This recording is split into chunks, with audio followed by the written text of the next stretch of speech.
Depuis quelques années, les courses déjantées connaissent de plus en plus de succès. Parmi elles, la Strongman Run. La deuxième édition de cette course à pied, pas comme les autres, était organisée il y a quelques semaines dans les Vosges. Avec des déguisements plus farfelus les uns que les autres, ils étaient 4000 participants à parcourir 13 km d'obstacles dans la boue. Images. Encore plus fort que l'Ironman, le Strongman Run. Comment attirer 10 000 personnes, dont 4 000 coureurs dans une station de ski des Vosges en plein automne?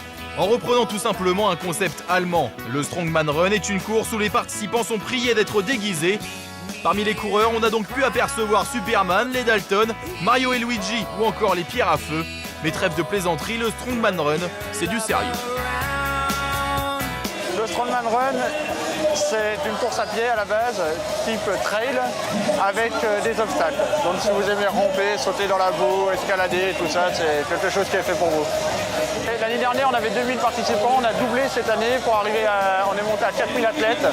Les difficultés sont beaucoup plus grandes que l'année dernière. C'est-à-dire que l'eau, au lieu d'être là, elle est là. Les parcours sous le tunnel, où l'année dernière, il fallait un tout petit peu passer sur 2-3 obstacles. Là, je pense que pour certains, il faudra nager, parce qu'il y a de l'eau sur les 3/4 du parcours.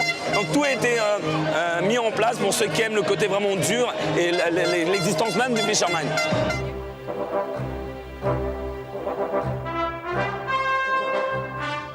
Découvrons le parcours qui attend nos courageux aventuriers grimés. Au programme, 2 boucles de 6 km 500 à parcourir sur le domaine skiable de la Bresse. 10 obstacles majeurs se dresseront sur leur chemin. Du coup, l'entraide est fortement recommandée. Un ravitaillement est prévu à la fin du premier tour, un autre à l'arrivée. Mais le Strongman Run est surtout victime de son succès. À l'inscription, ça se bouscule au portillon, budget serré oblige, pas de dossard. Un simple bracelet et un numéro inscrit à l'endroit de votre choix suffisent. Nota bene, la partie tatouée ne doit pas forcément être visible.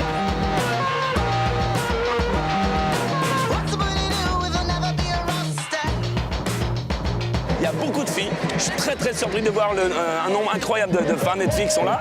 Et beaucoup de déguisements. C'est des bandes de copains, des bandes de potes, ils viennent là pour s'éclater. Et je pense que c'est vraiment ça qui fait la différence.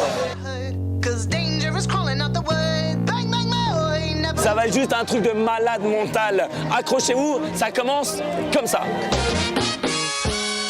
À chacun sa technique pour terminer la course. Les plus déterminés à l'emporter démarrent en trombe. Les schtroumpfs, eux, préfèrent rester groupés. Normal. Des pneus, des murs, des ballots de paille, des rivières et des tunnels à franchir. Mais à pied ne signifie pas forcément en course.